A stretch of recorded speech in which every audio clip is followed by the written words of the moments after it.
Pernahkah kalian bayangkan apabila ingin membeli suatu produk, misal handphone, tetapi belum dipublikasikan atau masih dalam tahap pre-order?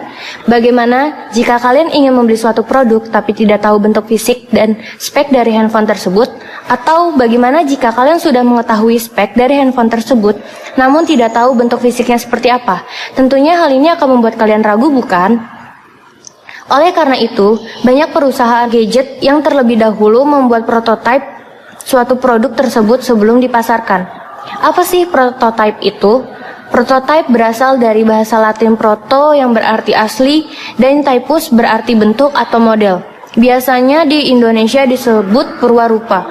Prototipe adalah suatu produk atau sistem informasi yang biasanya dibangun untuk tujuan demonstrasi atau sebagai bagian dari proses pembangunan. Sebuah prototipe dibuat sebelum dikembangkan atau justru dibuat khusus untuk pengembangan sebelum dibuat untuk skala sebenarnya atau sebelum diproduksi secara massal. Proses pembuatan prototipe merupakan proses yang interaktif dan berulang-ulang yang menggabungkan langkah-langkah siklus pengembangan tradisional. Prototipe dievaluasi beberapa kali sebelum pemakai akhir menyatakan prototipe tersebut diterima. Ada 7 langkah, yaitu yang pertama, pengumpulan kebutuhan.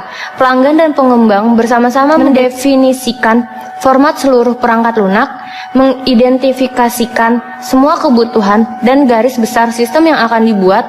Yang kedua, membangun prototipe. Dengan membuat perancangan sementara yang berfokus pada penyajian kepada pelanggan, misal dengan membuat input dan format output. Yang ketiga, evaluasi prototipe. Evaluasi ini dilakukan oleh pelanggan apakah prototipe yang sudah dibangun sudah sesuai dengan keinginan pelanggan. Jika sudah sesuai, maka langkah 4 akan diambil. Jika tidak, prototipe direvisi dengan mengulang langkah 1, 2, dan 3. Yang keempat, mengkodekan sistem. Dalam tahap ini, prototipe yang sudah disepakati diterjemahkan ke dalam bahasa pemrograman yang sesuai. Yang kelima, menguji sistem. Setelah sistem sudah menjadi suatu perangkat lunak yang siap pakai, harus dites dahulu sebelum digunakan.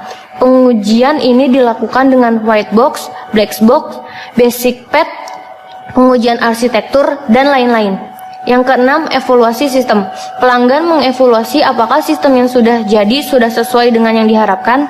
Jika ya, langkah 7 dilakukan. Jika tidak, ulangi langkah 4 dan 5. Yang ketujuh, menggunakan sistem. Perangkat lunak yang telah diuji dan diterima pelanggan siap untuk digunakan.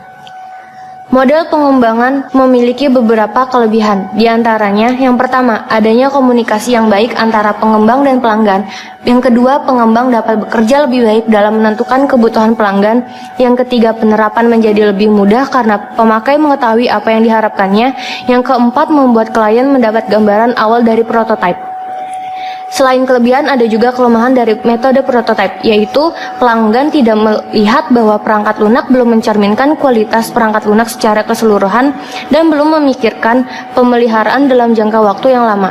Oleh karena itu, metode prototipe sangat diperlukan dalam metode pengembangan sistem informasi untuk menghindari kesalahan dari hasil akhir sebuah produk sebelum diproduksi secara massal dan dipasarkan.